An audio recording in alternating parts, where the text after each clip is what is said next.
سلام دوستان، امروز آمدم واسهتون ویدیو بذارم. اونم چه ویدیوی مایکرافتی.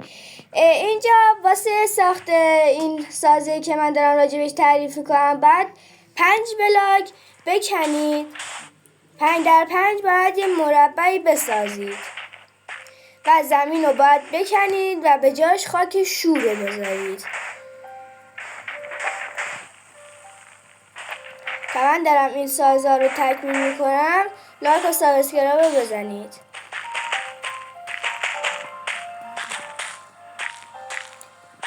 خب این شد از زیرش سازمون. حالا واسه دورش هم باید ما اینجا فنس بکشیم به این شکل. بعد ما فنس رو بکشیم و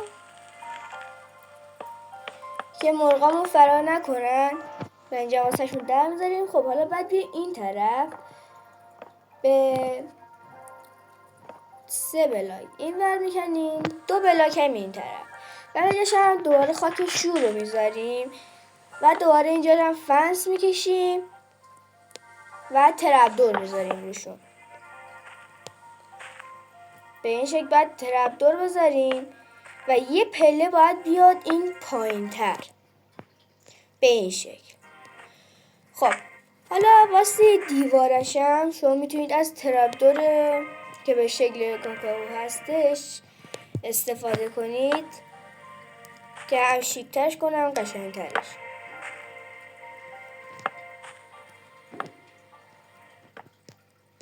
به این شکل و این 2 تا بلاک رو باید بکنید و حالا این ترپدورها رو به این شکل ببندید. خب حالا تمام این کارا رو باید انجام که دادید.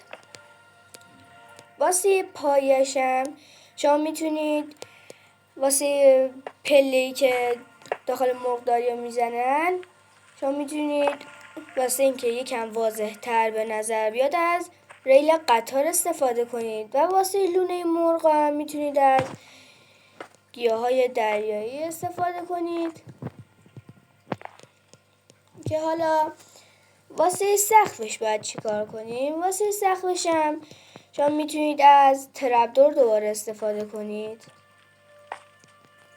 به این شکل ترپدورها رو باید بذارید.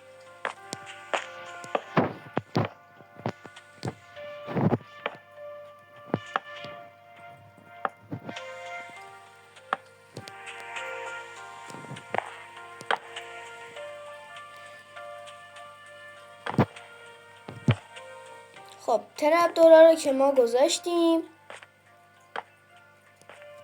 خب این شد از ترپدورها و نمای داخلش هم ببینید.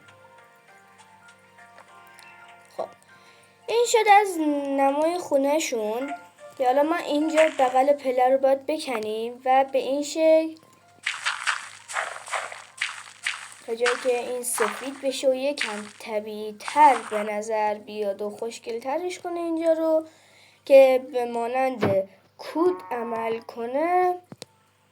به این شکل میذاریم. خب حالا یه کار دیگه هم که ما بعد واسهشون انجام بدیم اونم اینه که حالا باید مرغامونو بهش اضافه کنیم. به این شکل من 3 تا بیرون میذارم